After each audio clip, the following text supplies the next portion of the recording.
obrigado, irmão Valcir, pela sua presença, sempre constante conosco nesses dias, não é?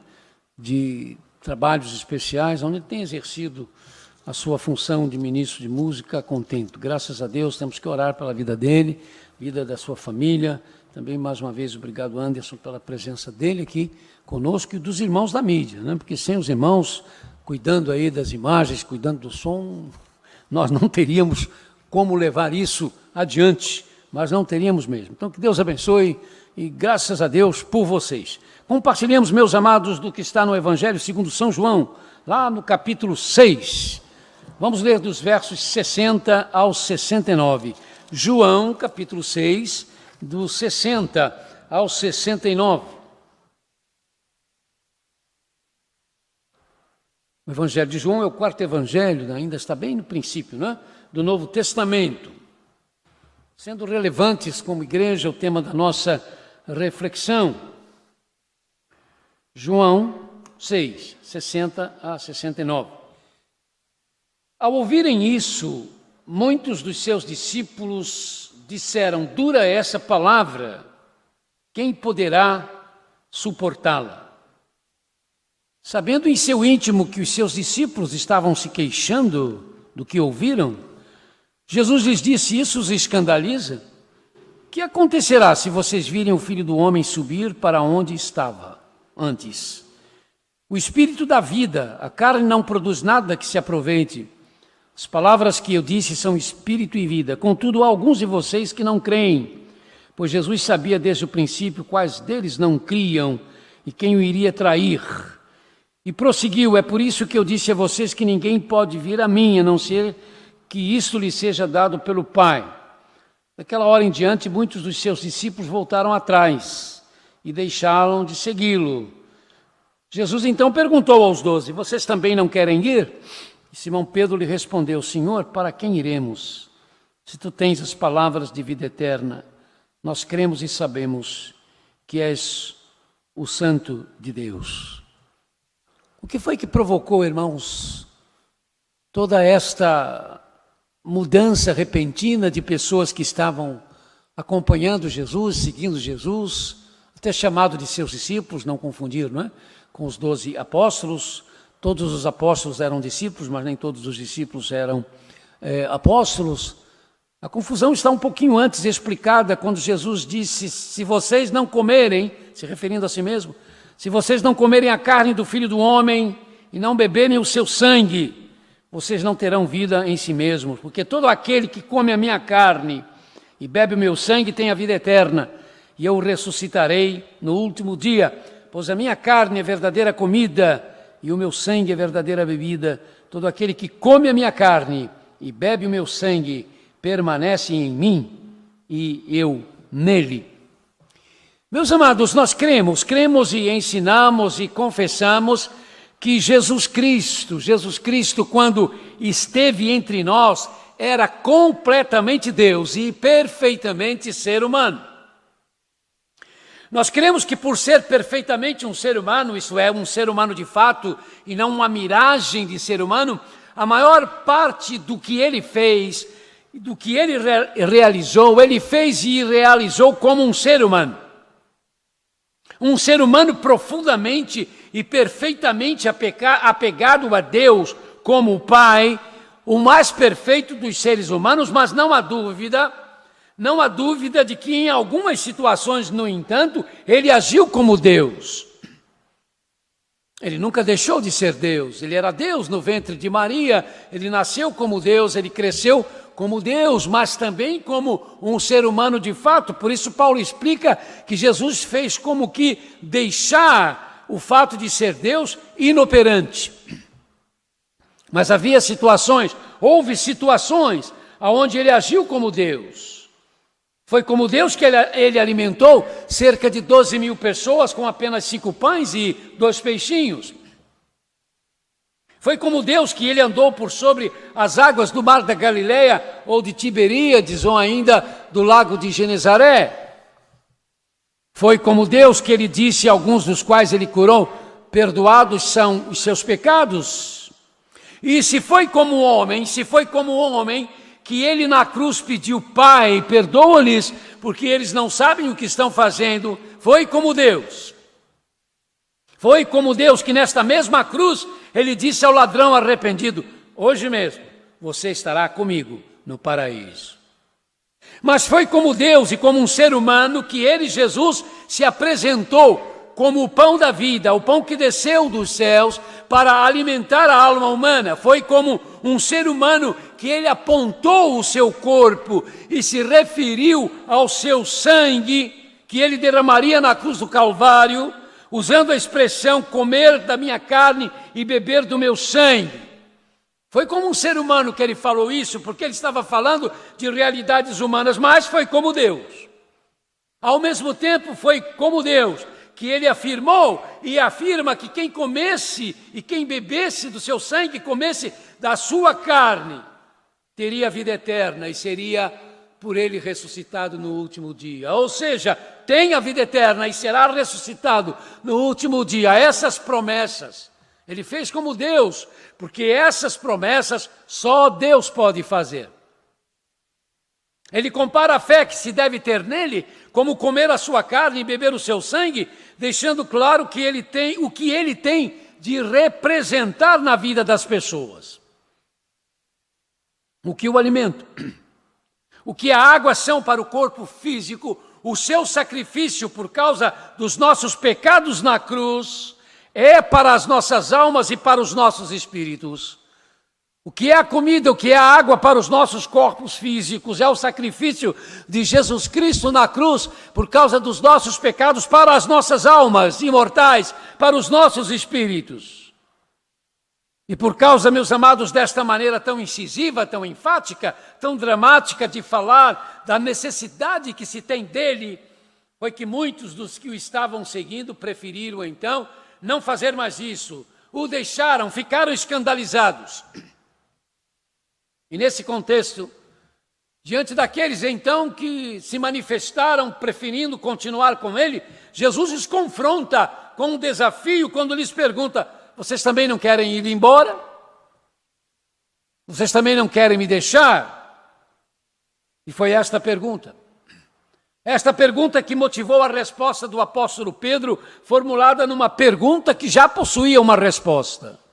Mas, Senhor, para quem iremos nós se tu tens as palavras de vida eterna? Sabe, meus amados, mais do que um acontecimento no ministério terreno do Senhor Jesus, esta pergunta de Pedro tornou-se na missão dos que compõem o que nós chamamos de Igreja de Jesus, e que é levar a função, a missão da igreja, que é levar as pessoas a se confrontarem com a realidade de Jesus Cristo, para também fazerem a partir dos seus corações esta mesma pergunta que já tem a resposta inserida: para quem nós podemos ir, senão, Senhor, na tua direção? De quem nós precisamos, senão da tua realidade? O que é que mais nós precisamos que não da tua realidade? Não é novidade, meus amados, afirmar que o nosso mundo é um mundo que sofre. Todos os dias. Todos os dias saem na mídia notícias sobre os mais variados tipos de violência, sobre corrupção e sobre a Covid-19. A World Mirror, uma organização mundial especializada na população mundial, cujos computadores não param nem por um minuto, rodam sem parar todos os dias do ano, nos informa que quando este domingo de hoje estiver terminando, cerca de 161.600 pessoas terão morrido no mundo. Cerca de 30.400 por causa da fome.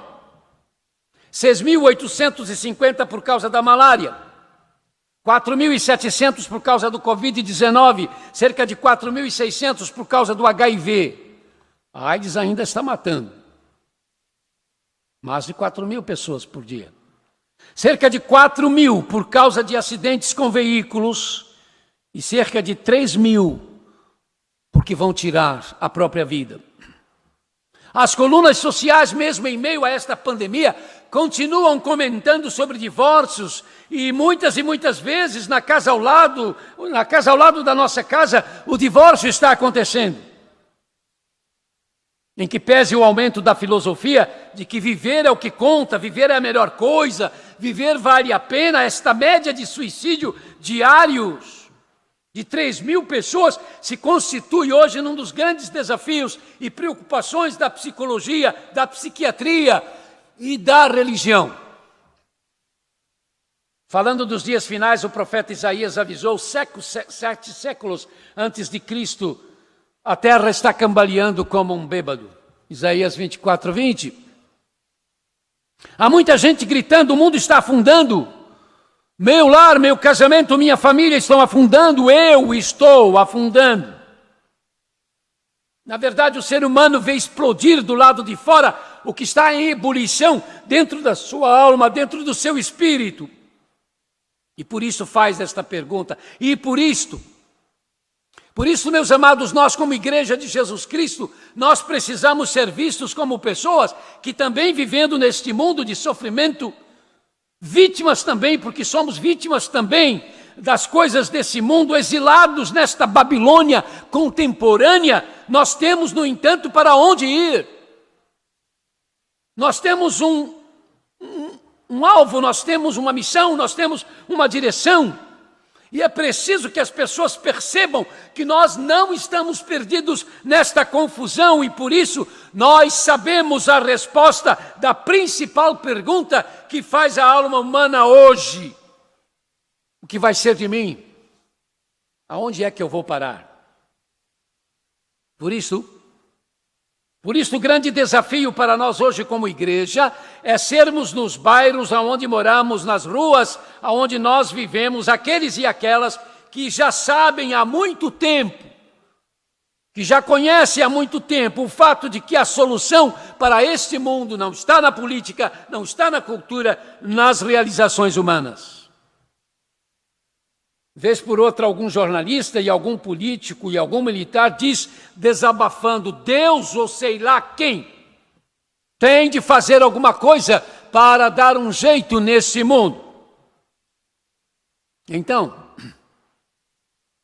como Igreja de Jesus Cristo, que está na casa onde moramos, nas ruas onde habitamos, nós precisamos nos conscientizar de que temos de ser relevantes às pessoas que vivem, que estão ao nosso redor em busca de um lugar na consciência de Deus, porque elas estão precisando aprender acerca de Deus.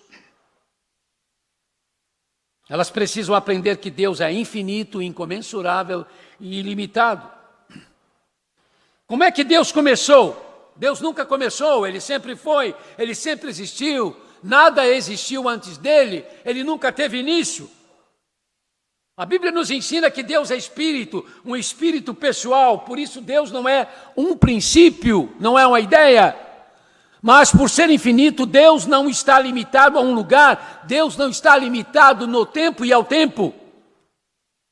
Porque tudo gira em torno dele, ele pode estar nos 10 sextilhões de estrelas, 10 mais 21 zeros que dizem existir no universo, nos 100 quintilhões de planetas e nos 100 bilhões de galáxias desse universo. Deus está no meio disso tudo e controlando isso tudo. Aumenta o número dos cientistas que estão defendendo a ideia de que todo esse universo não é infinito. Eles estão dizendo que o universo tem limites. Tem largura, tem altura, tem uma forma específica, sendo que o universo então estaria colocado dentro de uma dimensão que eles estão chamando de quarta dimensão. E por causa dessa descoberta, por causa disso, alguns cientistas que mesmo se dizendo ateus, estão dizendo agora ficou difícil admitir que isso tudo possa existir sem alguém ou algo por trás.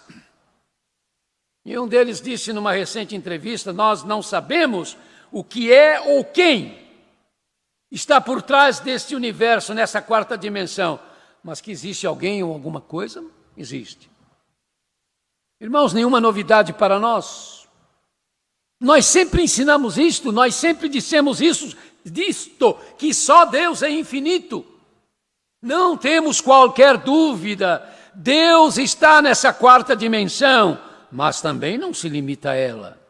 Deus é maior do que ela, porque só Deus é absolutamente infinito.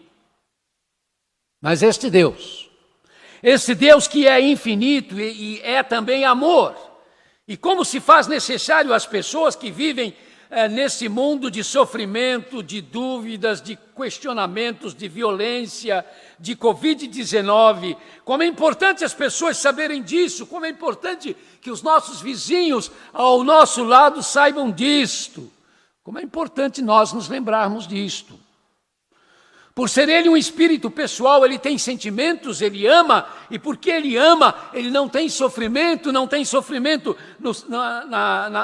na dor das pessoas, não tem prazer, na dor das pessoas, não tem prazer no sofrimento de ninguém. E nem é impotente, como alguns dizem, nem é impotente diante da maldade humana, por isso um dia ele vai acabar com todo o sofrimento, ele vai acabar com toda a maldade, ele vai acabar com a morte. Um dia a morte vai morrer.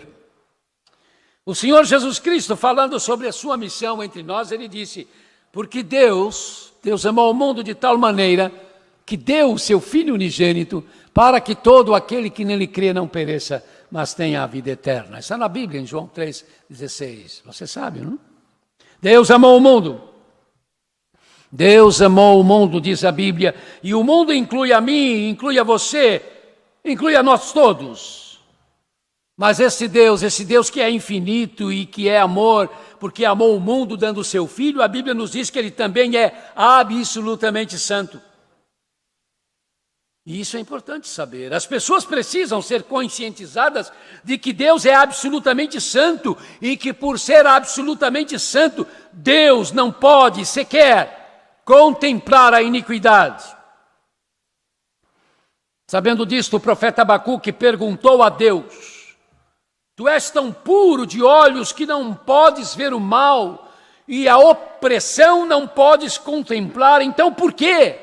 Por que, Senhor, tu toleras os que procedem perfidamente e te calas quando o perverso devora aquele que é mais justo do que ele? Abacuque 1,13. Sabe, o profeta judeu estava em apuros como muitos dos nossos vizinhos estão e às vezes como nós também estamos. Como muitos de nós estamos, diante do que testemunhamos, das realidades que nos cercam, mas deve ficar claro que por causa da sua santidade, Deus impõe limites à sua tremenda paciência, há limites da paciência de Deus. Daí a Bíblia dizer que esse Deus infinito, que é amor e absolutamente santo, também é justo. Ele é Deus da justiça, o Deus do juízo, e Ele trará esse mundo a juízo.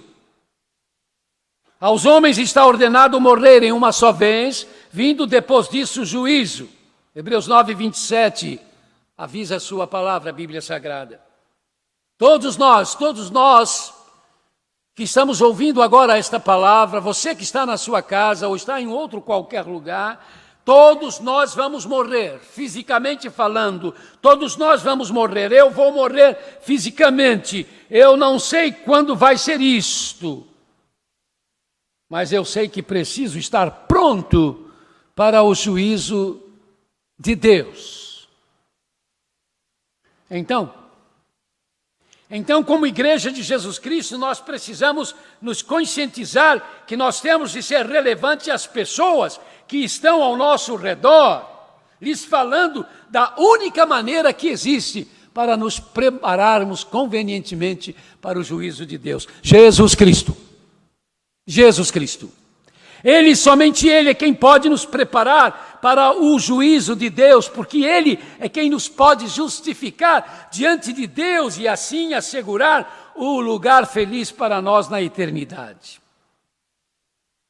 O apóstolo Pedro pôde entender esta realidade. Ele percebeu toda a necessidade que as nossas vidas têm de Jesus Cristo e por isto, diante da pergunta do Senhor Jesus, ele lhe respondeu: Senhor, para quem iremos nós, se tu tens as palavras da vida eterna? Sem dúvida. Sem dúvida, havia ainda muitas coisas que Pedro não compreendia acerca de Jesus, e durante muito tempo ele ainda vai levar para compreender coisas sobre Jesus, realidades sobre Jesus. Ele estava tão surpreso quanto os demais, quanto os outros, em relação ao que ouvia de Jesus, ao que via em Jesus, mas ele percebe em Jesus Cristo algo sem o qual ele não poderia ficar. E por isso responde pessoalmente a Jesus: Tu tens, Senhor, as palavras da vida eterna. Meus irmãos e irmãs em Cristo, meus amigos, nossos parentes, nossos vizinhos, eles precisam perceber em nós que o cristianismo não é um sistema religioso, não é uma filosofia, não é uma elaboração de pensamentos, embora isso tudo exista nele, mas o cristianismo não é isto, não se explica assim. Porque o cristianismo é Jesus Cristo. O cristianismo é descobrir que não há para onde ir sem Ele, que não há vida sem Ele, que não há razão de ser para qualquer coisa fora dEle. Fora dEle. De Jesus Cristo humilhado, crucificado, não tão somente por causa das tramas invejosas dos sacerdotes judeus e da omissão covarde de Pilatos, mas por causa das minhas e das suas transgressões. Jesus Cristo, vivo, ressuscitado, presente como garantia da vida eterna. Ah, como as pessoas precisam encontrar Jesus Cristo. Como nós estamos dizendo nesses dias, como precisamos encontrar uma vacina, um remédio que ponha um fim às ameaças desse Covid-19. É um anseio mais do que justificado, mais do que justo. Mas muito mais importante do que encontrar a cura da Covid, queridos, é encontrar Jesus Cristo. Porque com ou sem Covid, um dia nós vamos deixar esse mundo, nós vamos partir para a eternidade. E em encontrar Jesus, nós temos a segurança para a eternidade. Verdade. Encontrar Jesus Cristo não é fácil. Não porque Ele se esconda, não, Ele não se esconde de nós, ao contrário. É porque encontrar-se com Jesus Cristo mexe com o nosso ego. O anglicano C.S. Lewis, o autor das Crônicas de Nárnia, né? Ex-ateu, filósofo, que depois se tornou um cristão abençoador, lembra que muitas vezes nós ficamos ressentidos quando nós aprendemos que Jesus quer se intrometer, Ele quer sim, na linguagem popular, se meter em nossas vidas particulares, que Jesus exige um culto exclusivo, sem rivais, e que Jesus espera sim a nossa obediência. Não há como encontrar o Senhor Jesus, não há como encontrá-lo sem ter de admitir que do jeito que eu sou, do jeito que eu estou, não importa como estou ou como sou, sem Ele, como perdão para os meus pecados, eu estou perdido. Eu estou perdida. Sem Ele como meu caminho, estou sem rumo. Sem Ele como verdade, estou enganado, enganada. Sem Ele como a vida, eu estou morto e morto para sempre. Isto é algo amargo. Saber que por melhor que eu seja, sem Jesus Cristo, por melhor que eu seja, por mais religioso que eu seja, por mais bondoso que eu ache que seja, que eu venha a ser, sob o juízo de Deus eu estou, se não tiver Jesus Cristo. E a minha vida na eternidade é de um destino pavoroso. E eu estou sob o juízo de Deus, enquanto estou sem estar preparado, enquanto sou alguém não preparado ou preparada para me encontrar com Ele. Pois sem Jesus, o meu lugar na eternidade não é o lugar de Deus. E sabe onde começa a perdição eterna, queridos? Na ausência de Deus. Ao começar as suas pregações, Jesus disse: arrependam-se e creiam no Evangelho. Marcos 1,15, Pedro disse a Jesus: Senhor, para quem iremos? Tu tens as palavras da vida eterna. E depois Jesus disse: eu sou o caminho, a verdade e a vida. Ninguém vem ao Pai, senão por mim. João 14,6. É preciso disposição para o arrependimento e para a admissão de que fora dele, Jesus Cristo, não há como receber as palavras de vida eterna, não há como nos chegarmos a Deus. E se não nos achegarmos a Deus, a nossa eternidade será longe de Deus. Não. Esta não é uma opção fácil, não, senhores. Não é uma questão intelectual, é uma questão de resposta pessoal, como a de Pedro. Por isso o Senhor Jesus diz que a porta e o caminho que leva à salvação são estreitos. Está na Bíblia, Mateus 7, 13 e 14. Mas uma coisa é tremendamente certa. O que pode parecer difícil agora, amargo, portanto, será algo tremendamente doce, maravilhosamente doce.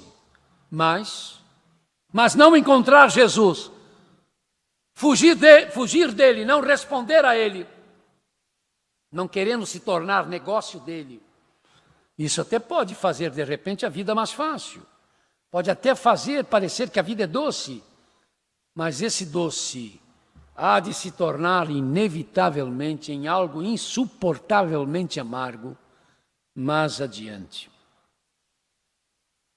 Quando as pessoas podem achar Jesus Cristo em nós, realmente nós nos tornamos relevantes, porque em Jesus Cristo, elas vão descobrir o que nós já descobrimos, o significado da vida.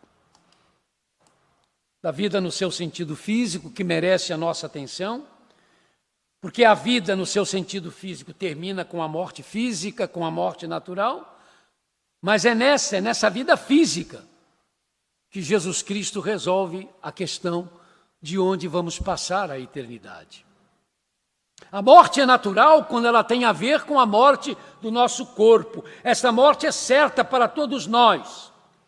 Alguém já disse que esta é a estatística mais exata, certa que existe. 1000. Em cada 1000 pessoas morrem. Já viram essas pessoas que recolhem latinhas de refrigerantes na praia? A morte física é como uma pessoa que está recolhendo latinhas de refrigerante nas praias. Umas já estão amassadas, outras estão enferrujadas, mas há outras que ainda estão novinhas. Não importa, porque ele apanha todas elas, a enferrujada, a amassada ou a que está novinha, e coloca no saco. Apanha uma, coloca no saco, apanha outra, coloca no saco. A praia é o mundo, as latinhas somos nós. E o catador de latinhas é o anjo da morte. Campo Grande é como uma praia. E hoje a morte já saiu recolhendo latinhas aqui e acolá. Isto é, a morte já saiu recolhendo vidas de pessoas e provavelmente, com certeza, antes que esse domingo termine, outras vidas serão recolhidas. E uma delas poderá ser a minha. Por que não? Uma delas pode ser a sua. Por que não? A Bíblia, por isso, ela faz um alerta. Prepare-se para encontrar-se com o seu Deus. Prepare-se para encontrar-se com o seu Deus. Amós 4,12. Você está preparado para se encontrar com Deus? Com o Deus que é infinito, com o Deus que é amor, com o Deus que é absolutamente santo, com o Deus que é justiça e imutável? Jesus Cristo. Jesus Cristo, lembre-se, é este o preparo. Faça então como Pedro e declare agora, no fundo do seu coração: Senhor, Tu tens as palavras da vida eterna. Nada pode dar maior sentido à vida física do que poder declarar isto sobre Jesus Cristo. Tu tens as palavras da vida eterna. É por isso que eu digo e repito, um pensamento que não foi meu, que não é meu, mas que eu gosto de repetir. Jesus veio nos ensinar a viver e nos ensinar a morrer. Sem dúvida, a vida no seu sentido espiritual é de suma importância, porque ela tem a ver com o fim do risco da morte espiritual. Sempre que vivemos a vida física, a vida material ou natural, sem termos um encontro com Jesus Cristo, nós estamos falando, nós estamos ouvindo, nós estamos comendo, nós estamos andando e agitando os braços, mas estamos mortos. Estamos mortos. Jesus é o sentido da vida física. Jesus é o sentido da vida espiritual. Por isso Jesus é o sentido da vida eterna. Sem Jesus Cristo, estamos espiritualmente mortos. E se assim morrermos fisicamente, o nosso lugar na eternidade há de ser o que de mais trágico pode existir. Não deixe que isso aconteça. Que ninguém ao nosso alcance faça isto. Não deixe que isto aconteça. Nós cremos, ensinamos e confessamos que fora de Jesus Cristo, fora de Jesus, não há vida eterna no sentido maior e melhor da palavra. Nós concordamos com o apóstolo Pedro, sem Jesus Cristo não há como. Não há como encontrarmos a vida eterna. Nós sabemos que apenas por nós mesmos nós não conseguimos aceitar isto. Mas podemos contar com a ajuda do Espírito Santo de Deus. Se em nosso coração, se em nosso íntimo houver o desejo pela verdade maravilhosa que diz que quando Jesus Cristo morreu na cruz, Ele morreu em nosso lugar, Ele morreu a nossa morte. E que então, toda a morte e o inferno foram crucificados na cruz e vencidos definitivamente pela ressurreição de Jesus.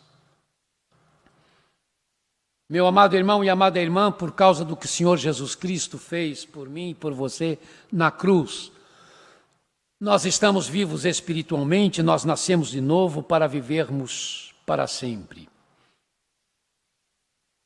Por isso que quando às vezes, irmãos, e quantas vezes fazemos isso, falhamos em gerar uma transformação na nossa consciência social, nós estamos falhando também com o nosso Salvador. Então deixemo-nos renovar, deixemo-nos que o Senhor nos chame à responsabilidade, mesmo que isto signifique a sua disciplina sobre nós. Vale a pena sermos consertados por Deus. O Senhor Jesus nos faz diferentes. Você, meu irmão, que já recebeu Jesus Cristo, você é diferente para Deus, acredite. Você, minha irmã, que já recebeu Jesus Cristo, você é diferente para Deus, acredite. Mas a partir de hoje, meu amigo, minha amiga, a partir de hoje, você pode saber aonde você vai passar a eternidade, se você aceitar ter um encontro com o Senhor Jesus. Se você não se importar com que Ele invada a sua vida, você poderá fazer parte do povo de Deus, para ser relevante na casa onde você mora, na rua onde você habita, no bairro aonde você está. Essa é a mensagem que esta igreja, agora reunida nas casas, fora deste templo, no entanto, continua transmitindo, porque esta é a mensagem que nós temos transmitido ao longo desses anos. E é esta mensagem que nós queremos continuar a transmitir. E que Deus nos ajude. Amém. Se você quiser entrar em contato conosco para saber mais sobre o que acabamos de falar, sobre este encontro com Jesus, você pode usar o endereço da mídia que está colocado aqui embaixo, né? Também pode procurar o telefone da igreja e falar com alguém para que alguém então lhe encaminhe a pessoas que poderão lhe ajudar nas suas dúvidas. Se você está afastado do Senhor, membro ou não da igreja, aparentemente em comunhão, mas afastado de Deus, e quer retornar aos caminhos do Senhor, que vê você como alguém diferente, você lhe pertence, faça isso também, entre em contato conosco, meus queridos.